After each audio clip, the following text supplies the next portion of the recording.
कि जब एक सिख को भारतीय गवर्नमेंट ने टेररिस्ट डिक्लेयर किया था आज से 2 साल पहले, तो जस्टिन ट्रूडो ने उस वक्त उसके खिलाफ क्यों नहीं कोई एक्शन लिया? अगर वो किया होता तो आज वो निजर साहब कत्ल ना हुए होते। ऐसे ही है। आप सड़क अपनी सीधी बना नहीं सकते कोई। आप चांद पर आपने किस तरह पहुंच जाना था? इशारों से पहुंच जाना था आपने। और दूसरा, G20 की बात कर रहे हैं, कौन सा लीडर इस वक्त पाकिस्तान के अंदर बैठा है? कोई है लीडर ऐसा जो पाकिस्तान में बैठा हो? एक बैठा है, वो जेल में बैठा है। कनाडा और भारत इस टाइम तनाव की तरफ जा रहे हैं, G20 के बाद खास तौर पे। सर क्या कहना चाहेंगे इसके ऊपर? दर हकीकत इसमें मैं आपको इसका थोड़ा सा बैकग्राउंड बताना चाहता हूं कि जस्टिन ट्रूडो साहब को ये क्या जरूरत महसूस हुई और ये सारा सिलसिला है क्या। दर हकीकत इस वक्त वहां पे एक दूसरी पार्टी है जिसको कहा जाता है न्यू डेमोक्रेट पार्टी, जिसके हेड हैं जसप्रीत सिंह। उनके पास तकरीबन लगभग 25 एमपीए की सपोर्ट उनको हासिल है, और उनकी सपोर्ट के बगैर जस्टिन ट्रूडो जो होते हैं वो जीरो हो जाते हैं। तो उन्होंने इस पे कैपिटलाइज किया, जिसकी बिल्कुल सही मिसाल दी डॉक्टर जयशंकर साहब ने। इसको नाम दिया है वोट बैंक पॉलिटिक्स। तो उन्होंने वोट बैंक पॉलिटिक्स खेली है और वो सपोर्ट हासिल करने के लिए सारा कुछ उन्होंने ये एक तो रीजन ये है कि उन्होंने वो सपोर्ट। दूसरा, जो उनका न्यू दिल्ली का ट्रिप था, वो सबको पता है जिस तरह का ट्रिप था, उनका जहाज खराब हुआ, कोई सिग्निफिकेंट मीटिंग ना हो सकी, उन्होंने वापस आके उस पर रिटेलिएट किया। लेकिन उसको मैं समझता हूं कि उन्होंने इससे पहले यही नहीं सोचा कि you are a prime minister of Canada, आपको पहले रिसर्च करनी चाहिए थी, इन्वेस्टिगेशन करनी चाहिए थी। एलिगेशन बेसिस के ऊपर आपको इतना बड़ा ब्लंडर नहीं करना चाहिए था, नंबर 1। अब उसके बाद उन्होंने क्या किया है? उसके बाद उन्होंने जायंट स्टेटमेंट लेने की कोशिश की अमेरिका से और बर्तानिया से, दोनों ने रिफ्यूज किया।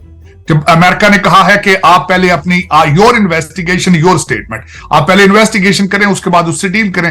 जो बर्तानिया ने स्टेटमेंट दी है, उन्होंने उससे भी लोअर क्लास की स्टेटमेंट दी, उसमें भारत का नाम ही नहीं है। दूसरी उन्होंने ट्राई की, एक ऑर्गेनाइजेशन है फाइव आइज कंट्रीज, उन्होंने उनसे स्टेटमेंट लेने की कोशिश की, वहां से उनको कोई सपोर्ट हासिल नहीं हुई। उनकी फॉरेन मिनिस्टर इस वक्त यूनाइटेड नेशंस के इजलास के लिए न्यूयॉर्क आ चुकी हैं, और उन्होंने कहा है कि वो G7 कंट्रीज से ये इसकी सपोर्ट हासिल करने की कोशिश करेंगे। लेकिन मेरे ख्याल में इन एलिगेशन की बेसिस पे, इल्जामात के बेसिस के ऊपर कोई भी जो कंट्री है वो इनको सपोर्ट नहीं देगा। बिलखसूस जब भारत दुनिया की 5वीं बड़ी इकोनॉमी हो, तो ये रिस्क कौन लेगा? मेरे ख्याल में इस वक्त Justin Trudeau is in a tight corner, he is under pressure. उन्होंने कर तो लिया है, जिस तरह आपने खुद फरमाया है कि अब वो जो है वो उसके बारे में सोच रहे हैं, टोन डाउन हो चुके हैं। आज उन्होंने कहा है कि मेरा मकसद ये नहीं था कि भारत को प्रोवोक किया जाए, लेकिन मेरे ख्याल में अब ट्रेन निकल चुकी है, और इस वक्त जो भारत की तरफ से भी ट्रैवल एडवाइजरी आ चुकी है, उन्होंने भी एक डिप्लोमेट को निकाल दिया है, इन्होंने भी एक डिप्लोमेट को निकाल दिया है। तो मेरे ख्याल में Justin Trudeau is in a deep issue now, deep problem politically, और खासकर जो उनके पैरिये उनके जो वो अपोजिशन के लीडर हैं फ्रेंच स्पीकिंग कंट्री से, स्टेट से, उन्होंने भी कहा है कि इनको अब इसको क्लीन हैंडेड इससे निकलना होगा, इन्वेस्टिगेट करना होगा। इतना बड़ा जो ब्लंडर किया है उसके जवाब देना पड़ेगा। बिल्कुल डेफिनेटली सर, ये मतलब अभी तो इतना जदीद दौर हो चुका है, और खास तौर पे इस टाइम इकोनॉमी का दौर चल रहा है। सर आपने बात की मुख्तलिफ कंट्रीज की, आपने यूएस की बात की, यूके की बात की, इवन ऑस्ट्रेलिया की तरफ से भी स्टेटमेंट आई है, वो भी जो देखने में आता है वो भारत की साइड पे है। फिर एक बड़ी चीज जिस वजह से ये सारा सिनेरियो क्रिएट किया जा रहा है या करने की कोशिश की जा रही है सिख कम्युनिटी को लेके इंटरनेशनली, तो यूएस में जो सिख कम्युनिटी बैठी है, उनके जो मेंबर हैं, उनके जो हेड हैं, उनकी तरफ से भी प्रॉपर भारत को लेके जो है वो स्टेटमेंट दी गई है कि भाई जो कनाडा के प्राइम मिनिस्टर ने बोला है वो बिल्कुल गलत है, हम भारत के साथ खड़े हैं। यूएस के जो सिख कम्युनिटी है उनकी तरफ से भी यही स्टेटमेंट आई है। डेफिनेटली, बल्कि आज भी मैं बातें हो रही थी इसी हवाले से, बल्कि एक दो जगहों पे मैं ऐसी जगह पे था जहां पे सिख कम्युनिटी के लोग जो थे, they were talking to the media, तो उनके भी जज्बात यही हैं कि एलिगेशन बेसिस के ऊपर ये सब चीजें नहीं करनी चाहिए थी। वो जो निजर साहब का, सबसे पहले तो आज एक बड़ी खूबसूरत बात एक सिख लीडर ने की है, जसदीप सिंह उनका नाम है, उनकी ऑर्गेनाइजेशन का नाम है सिख्स ऑफ अमेरिका। उन्होंने आज एक बात की, बहुत खूबसूरत बात की। उन्होंने कहा कि जब एक सिख को भारतीय गवर्नमेंट ने टेररिस्ट डिक्लेयर किया था आज से 2 साल पहले, तो जस्टिन ट्रूडो ने उस वक्त उसके खिलाफ क्यों नहीं कोई एक्शन लिया? अगर वो किया होता तो आज वो निजर साहब कत्ल ना हुए होते। और दूसरा, वो कत्ल हुए हैं, और उनके जो एलिगेशन है एक भी अरेस्ट अभी तक नहीं हुई। और उसके अंदर मैं समझता हूं कि ये वाकई ही अगर देखा जाए तो अगर 2 साल पहले एक आपके कंट्री का बंदा जो है उसको दूसरा कंट्री टेररिस्ट डिक्लेयर कर रहा है, तो आपको सोचना चाहिए था कि उस वक्त एक्शन लिया जाता उसके ऊपर। तो आज आप उसी चीज के ऊपर अब 3 महीने के बाद, उसके मर्डर के बाद, आज आप उसके ऊपर सियासत कर रहे हैं। मेरे ख्याल में जिस तरह मैंने आपको कहा है कि he is in a deep waters now. ठीक है सर, खास तौर पे G20 के मतलब अगर हम देखेंगे G20 के से होने G20 कंप्लीट होने के बाद ये चीजें बढ़ती नजर आई हैं और अचानक ही बढ़ती नजर आई हैं। उससे पहले मतलब 3 माह हो चुके हैं मर्डर को, और उसके बाद ये सारा सीन हुआ, खामोशी रही, और अभी अचानक से ये चीज सामने आना सिर्फ वोट बैंक है या इसके अलावा इंटरनेशनल कम्युनिटी से भी थोड़ा सा कोई प्रेशर है? नहीं, इंटरनेशनल कम्युनिटी अगर देखा जाए तो इस वक्त मैं उससे, मेरी ओपिनियन थोड़ी सी डिफरेंट है। वो इस तरीके से कि G20 का जो इमेज राइज हुआ है उससे इसको डैमेज तो हुआ, इसमें कोई शक नहीं, लेकिन वेस्टर्न सिविलाइजेशंस मोस्टली जो है वो अंडर इंडियन डायस्पोरा प्रेशर में है। वो इस वक्त देखा जाए तो अमेरिका जो है वो तो इंडियन डायस्पोरा चला रहा है अमेरिका को। वो इस तरह का अमेरिका से, ऋषि सुनक है बर्तानिया में, अल्टीमेटली उन्हें पता होना चाहिए था कि अगर मैं ये काम करूंगा तो इस तरह का to bring India down after G20, तो ना बर्तानिया सपोर्ट करेगा ना अमेरिका सपोर्ट करेगा।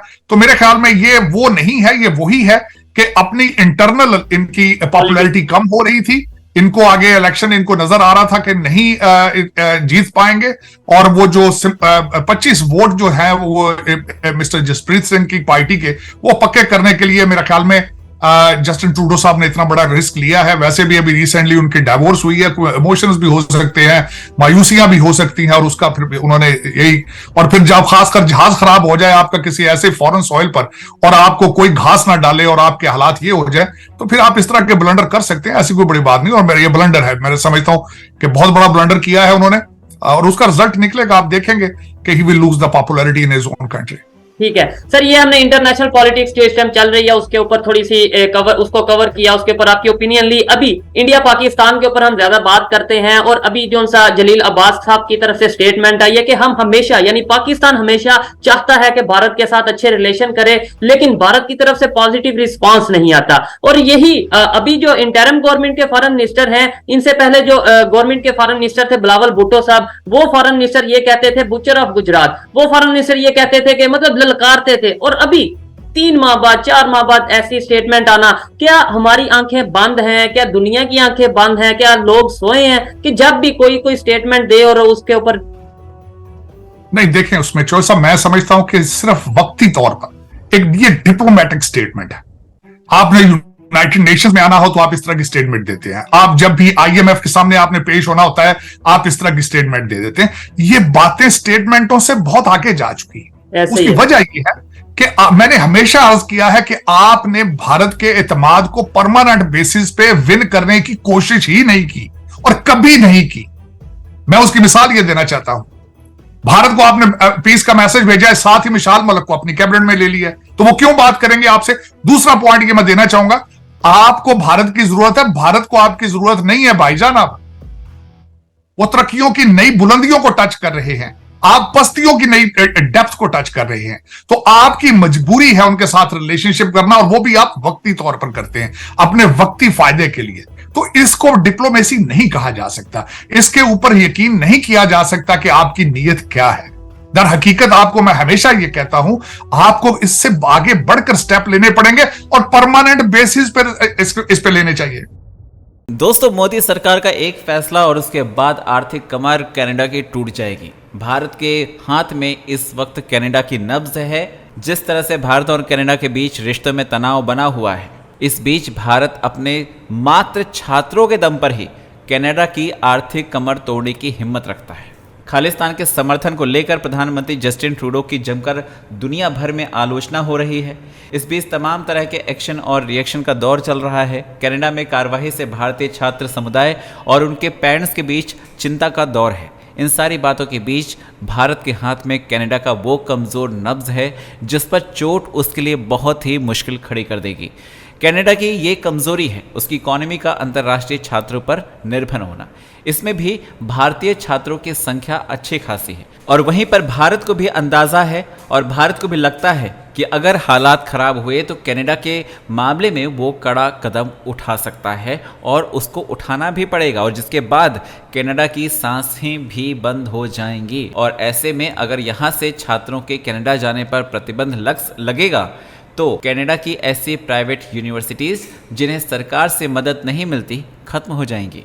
एक्सपर्ट्स बताते हैं कि हर साल अंतर्राष्ट्रीय छात्र कनाडा की इकोनॉमी में $30 बिलियन का योगदान करते हैं। अब ऐसे में भारत अगर छात्रों पर रोक लगा देता है कि वो कनाडा ना जाएं तो इस सेक्टर में एक बड़ा झटका कनाडा के लिए होगा। तो जैसे जैसे वक्त बीतता जा रहा है, पहले जस्टिन ट्रूडो बहुत आक्रामक दिख रहे थे, लेकिन अभी फिलहाल जब मोदी ने इधर से चाबी टाइट की तो थोड़ा सा ढीले ढीले नजर आ रहे हैं। देखते हैं कितने दिन तक चलता है ये सब। वीडियो को लाइक कीजिएगा, शेयर कीजिएगा और चैनल पर अगर नए हैं तो चैनल को सब्सक्राइब ज़रूर कीजिएगा।